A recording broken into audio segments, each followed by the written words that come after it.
პირქუში ვახსენე. ეგ რითი იყო გამორჩეული და როგორი შვილი იყო. ნაკლებად ცნობილია. იახსაელა კოპალა ყველანიც.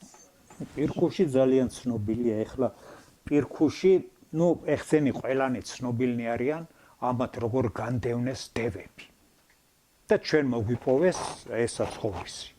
ეხლა ჯერ ჯვრებიც ალოცავები ფშავშია თუ ხევსურეთშია, ყველა დაარსებულია დევების ნაციხვარში ან დევების ნადგომ ადგილზე. ეს დევები გაყარეს, იმათი ადგილი დაიკავეს და დაამკვიდრეს ახალი კულტურა. ეს როგორც ჩანს რაღაც ქრისტიანობამდელი და ქრისტიანობის შემდგომ პერიოდის ამ რელიგიათა ბრძოლის შედეგია რა. ხო და ეს პირქუში იყო მჭედელი.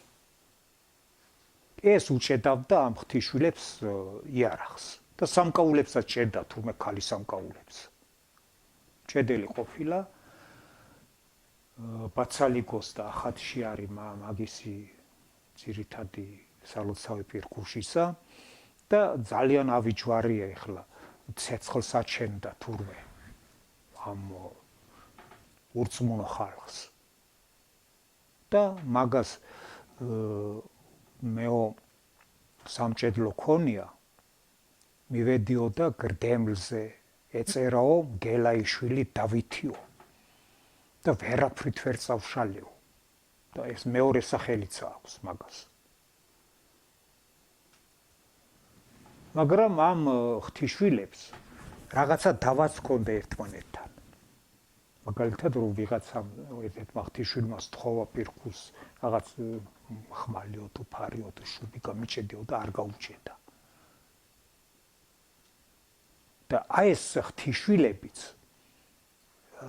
ნახევრად დევები არიან და დეური ნიშნების მატარებლები არიან. აი ჩვენ როგორც დევები მითოლოგიაში როგორც ვიცით. დევები იყვნენ ფიზიკურად იყვნენ ძლიერნი. ერთადერთი იცოდნენ მარტო ნადირობა და მჭედლობა. მისად მოქმედება არ იცოდნენ საერთოდ. და ეს მოსახლეობას მიჰქონდა დანარჩენ ხალხს ამ დევებთან გასაჭედა და ის დევები ქალს უნდა მიეტანა მარტო. კაცი არ უნდა მისულიყო, რომ ის კაცები ისწავლიანო ჩვენ საქმესო. და ცოტა ბრიყვები იყვნენ რა. ფიზიკურად რამე გამოიჩავდნენ? ეხლა ძლიერები, ტანიანები ეგეთი ხალხი ყოფილა.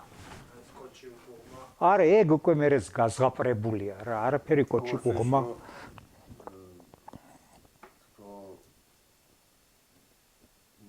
მახკრო თუ დახკრო, ყურნი გავერჩებიანო. ხო, იქ ცხრათავი ქონდაო თუ რაღაცაო, ეგ ერი გაზღაპრებულია და ბევრი შემთხვევა ყოფილა ეხლა აი გადმოცემებში არის, რომ ამ ჩვეულებრივ ადამიანს ძმობილის ყოლია დევი. გაუძმობილდებოდა თურმე და ეს დევი საფარველს ადევდა ამას. აი მტერი შეხვდებოდა ვიღაცა, უჩინარი ხდებოდა და ეს დევი შველიდა რაღაც საქმეებში. უჩინარად გახდომაც შეეძლოთ. ხახაბელ ბაჩაყაურს რომ აუკლებ დევი. ვერს დაუკარგო. არმასურ შინა წასულო და რაღაც რო დააღამდე უკვე მაუხელებს ვერძიდა. აუდიო კისერზე მააკოთ ეს მარცვალ თურმე აქვს. როგორ დაგძელებიანო ჩემო ვერძო და გემძიმნესეო ბაჩაყაურო აჩკამდო. დახკრო მისოთო და შეცვლმედო. როგორც ჩანს ეგენიც რეალური ადამიანები იყვნენ. ოღონდ რაღაც განსხვავებული ცხოვრების წესით. და მერე ამათ შორის დაიწყო დაპირისპირება.